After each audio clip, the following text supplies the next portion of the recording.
Welcome to the Tech Blog Writer Podcast, your guide to future tech trends and innovation in a language you understand.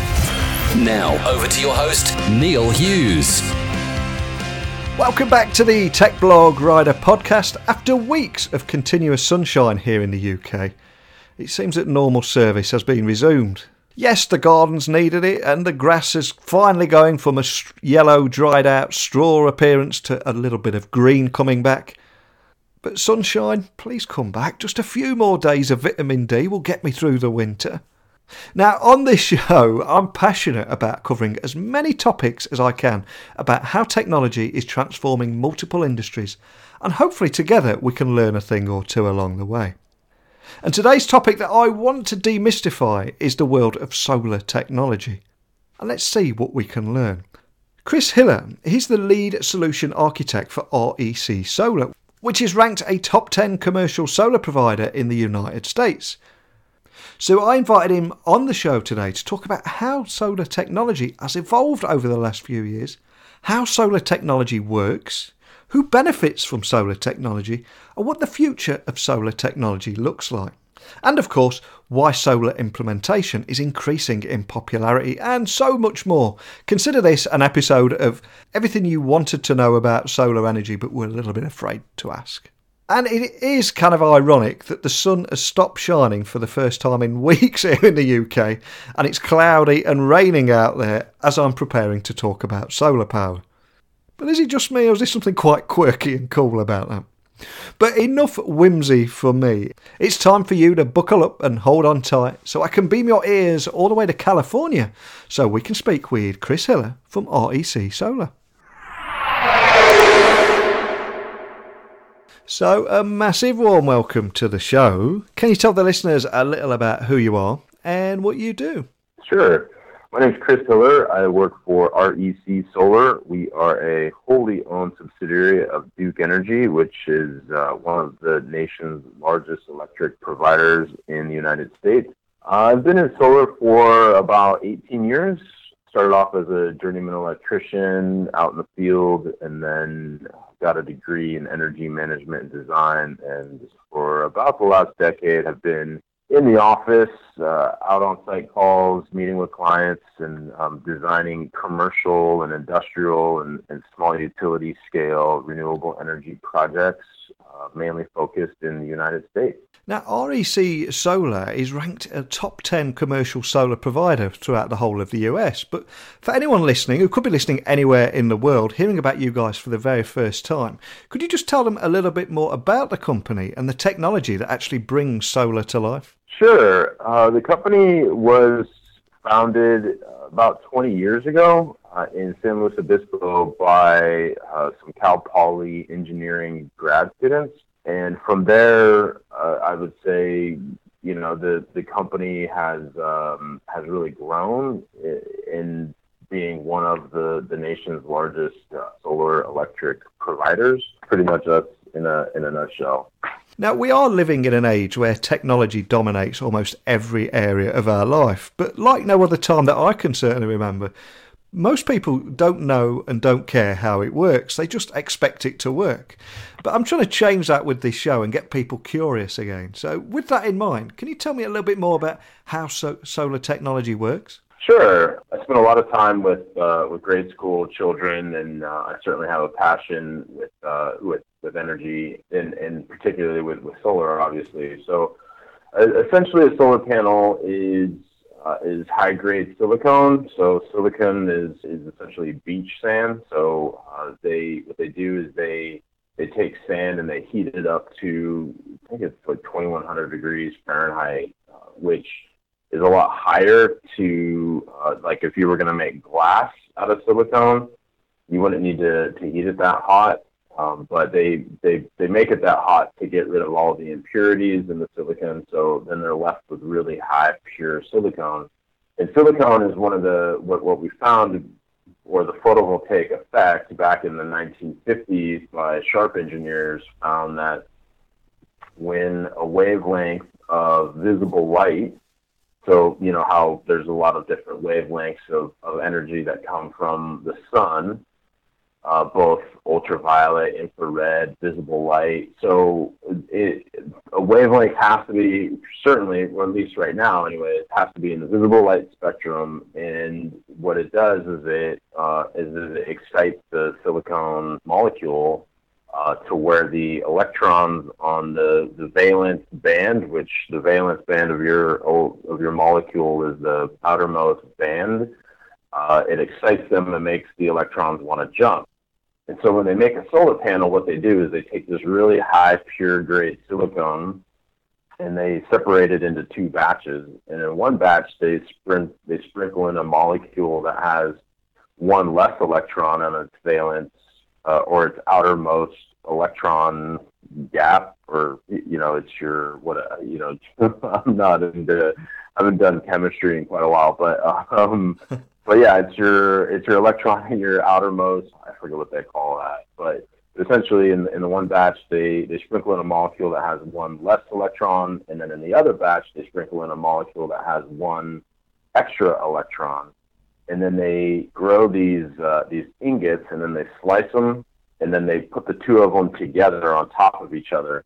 And what that does is it creates an electron flow. So when the silicon gets excited by the visible light, what ends up happening is it wants to jump. And when it jumps, it looks, and on one side of the silicon, it has an abundance of electrons, and on the other side, it has a deficiency. So what it does is it automatically gets drawn towards the side that has the deficiency of electrons, and then that's what creates the flow of power. Interestingly enough, the amount of energy, the thing that I think resonates really well with me is that the amount of energy it takes to create a solar panel, the solar panel produces or offsets that energy in the first 2 years, depending on where it's installed. And, there just aren't very many technologies out there that are being good stewards of the environment, I would say. So silicone and the process of making solar panels certainly is. I'm curious because you've spent a lot of time and got a lot of experience in this industry. So how has solar technology evolved over the last 10 to 20 years, would you say? I think it's become a lot more mainstream. I would say that certainly in different parts of the world, solar panels have been around for a long time. I think the first solar panels were invented and created in the 1950s, but certainly over the last 10 years, there's been a lot of advancements on just trying to make the market it's more third party. There's a lot more things that you can do in the cloud now than what you could do 10 years ago, I would say, from a monitoring standpoint. The way that you can rack or support a solar panel has changed quite a bit in the last 10 years, and the efficiency of the solar panels has been getting better over the last decade. So, an average solar panel today might be somewhere around 15.5%, 16% efficient at converting sunlight into electricity, whereas maybe a decade ago, that number was more like 14.5% or so. So looking to the future, what do you think the future of solar technology is going to look like? Is that going to continue are you seeing any particular trends around that? Over the last 20 years of being in solar, I would just say that there's this wide array of different technologies and ways to utilize the photovoltaic effect. And I guess I'm always intrigued to hear stories of, I think there's a road in Paris or in France somewhere that I think has photovoltaics built into the road and creates electricity. And, there's just a lot of different ways to go about it. And I think that if you're going to be well pumping out in the middle of a very remote area, it has an application all the way to obviously, what our team focuses on, which is the kind of the industrialization for commercial entities. So there's just a large array of ways that you can really use this technology. So we've already spoken about the environmental side of things, and I think we're all aware of the benefits that can bring through solar technology. But I'm curious, what benefits do your customers, whether they be businesses or homeowners, do they get from solar technology, or what makes them want to get on board? Mainly just the fact that it does have a payback period. So when you make an investment into solar, depending on where you are in the world, you would hope to make that investment on a couple fronts. And the first is you want a financial rate of return on your investment. And the second being that you want to be a good steward to the environment. So I think most people are going to purchase solar based off of its how it performs financially. Unless you're in a very remote area and it's the only thing that's going to work for your function and what you want it to do. If you need to bring power to a remote area, obviously. But for most people, I think it's some form of a financial return or setting up that resiliency. We are seeing quite a bit based off of a lot of hurricane activity on the East Coast. We're working a lot on microgrids, and solar panels are certainly one of the main generator sources when the grid goes down, to isolate the grid and keep a hospital running, or a fire department or police station or any of those public services that are critical to first responders. We're certainly finding a niche for that as well. So we have the return on investment, the environmental responsibilities, and also the critical infrastructure, and solar is becoming important to all three of those. So as a result of that, is solar implementation increasing in popularity for you guys? Yeah, every year that I've been involved in the industry, it's been growing. So it certainly has been growing a lot over the last 20 years or so. So do you also have any examples of the difference that solar is making across multiple sectors? Because areas that immediately spring to my mind are areas such as agriculture, commercial systems, etc. Just to help anyone listening visualise the bigger picture on why solar is such a big deal. Yeah, I think for us, we certainly see it in the public as well as the private sector. So we're doing projects for the government, because obviously they don't want to be paying their electric bill forever, or they need the resiliency. We're working on school district projects, so we're putting large solar canopies over schools to not only shade the children over like a shade canopy or shade a parking lot, but also schools are starting to get into that microgrid conversation. We see a lot of schools, not just only schools, but also universities.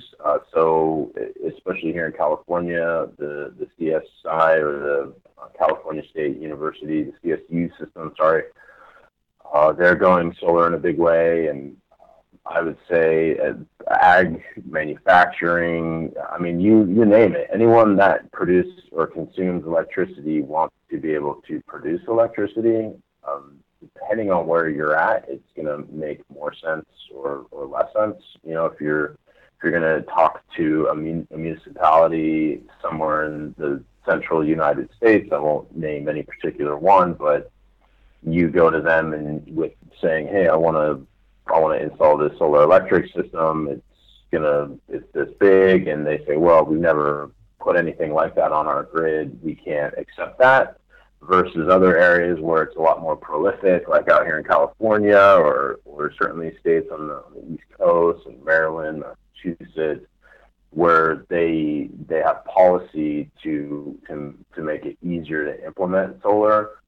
So when you go to those utilities, it makes it a lot easier to integrate into the electric grid. But basically, anybody that's got an electric bill should be looking at solar.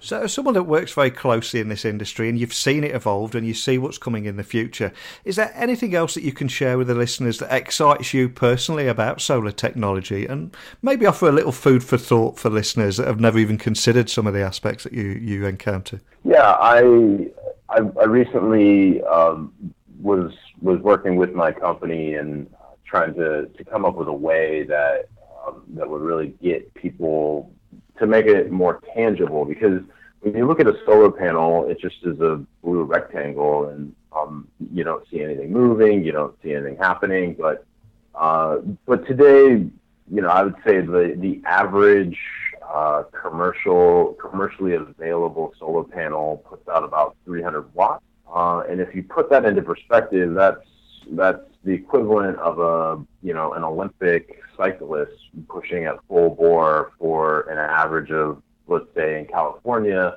for 5.5 hours. Or I did a conversion in using physics and joules, because all energy can be transferred. So you can take a watt, transfer it into a joule, and then you can transfer that into calories, essentially you could a solar panel is the equivalent of taking a 66-pound weight, or roughly, what is that, 20 kilograms, up off of the ground and lifting it up to your waist height in a second, and then lowering it back down in the next second. And that is just a simple pumping motion. And if you were to maintain that pumping motion for 5.5 hours, that would be the equivalent energy that one solar panel produced in that day. Or the other thing that I like to reference is food, because the solar panel, is the equivalent of eating like one restaurant chimichanga. So I don't know if a lot of your listeners are eating Mexican food, but certainly, a very high calorie dinner is the equivalent of trying to lift that amount of weight up off of the ground for that period of time, as well as like what a solar panel can do. So I think just looking at energy and how it can be moved through our environment, and the thing that I'm really most concerned about as time progresses is how we pull data from the cloud, and how much energy intensive it is for data servers for people to stream video. And I was at a tech conference where I was at a data center for energy for the future, and they said that it was, if you stream 3 hours of video, it was the equivalent of a Prius, the same amount of energy for a Prius to drive 25 miles. And then I converted that, and I tried to break that down, and essentially streaming 1 hour of video. I mean, obviously depending on what kind of video you're streaming, but like if you're going to stream a 4K video or something for an hour, the same amount of energy human-wise would be to walk for 25 miles approximately, or 6.5 hours. And so as Bitcoin becomes more prolific, or as data streaming becomes more prolific, all of that energy has to be created somewhere. And as we get more and more detached as a human society, because we're not very physical, we're relying more on the technology.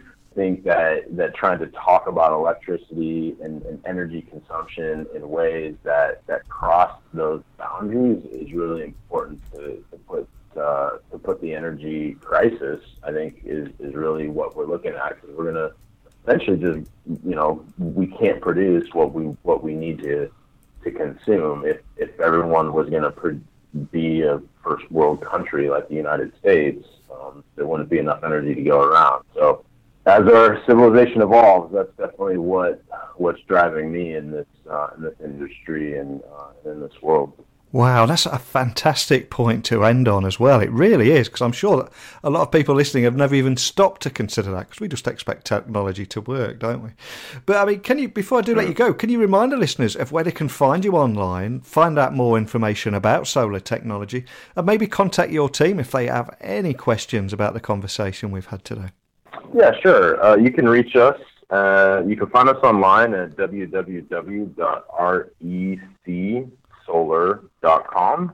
And I think that's kind of the best way to, on that website, you can learn a lot about the solar. You can learn a lot about our team. You can fill out an information request if you would like us to reach out to you.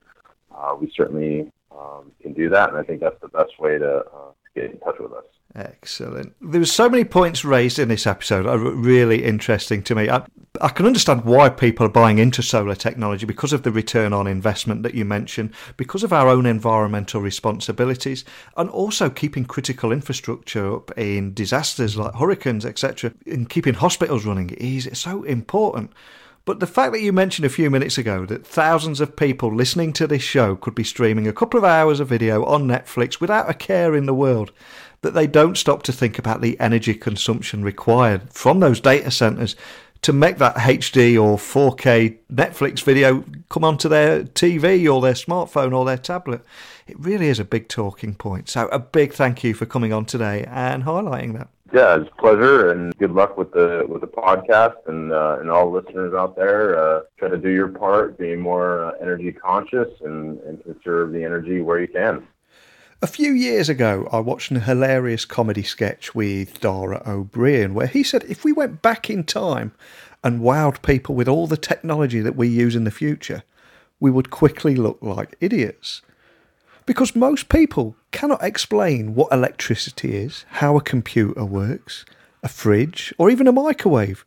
Because we all just expect everything to work and don't care about the science behind it. I will link to the stand-up routine in the show notes, or you could just search for Dara Ó Briain Explains Modern Technology on YouTube.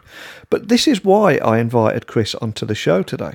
Because I think that most people listening to this show are quite curious. And that is a great thing as far as I'm concerned. And I want to feed that curiosity with an eclectic mix of guests and conversations about every aspect of technology. And I love what Chris said there about how much energy it takes to stream 4K or HD video. It's another thing that we don't think about.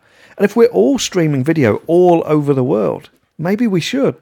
So I hope you learned a little about solar technology today. And remember, do let me know if there are any other topics you want to hear more of. And of course, if you have any questions about today's podcast, or indeed anything at all, you can email me at techblogwriter@outlook.com or tweet me at Neil C. Hughes. And if you can hear any heavy breathing in the background, it's not me, it's my dog who wants to go for a walk, I think. So it's time for me to walk off into the sunset with my dog and my laptop bag. But a big thank you for listening today. And until next time, don't be a stranger.